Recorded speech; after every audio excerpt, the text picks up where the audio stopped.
Okay class, today we will watch the Polar Express. Okay, who burped in my class? It was evil Toadiko. Me and Jade saw him burp in your class. Oh my god. Evil Toadiko. Why did you burp in my class? Because I don't want to watch the Polar Express on the movie. That is so it. You're going straight to the principal's office right now.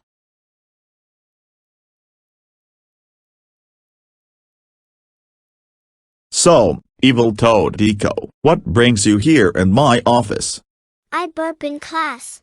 What, evil Toadiko? I can't believe you burp in class. You know that's against the school rules. That is so it. You are suspended for 3 days. Go home right now while I notify your parents.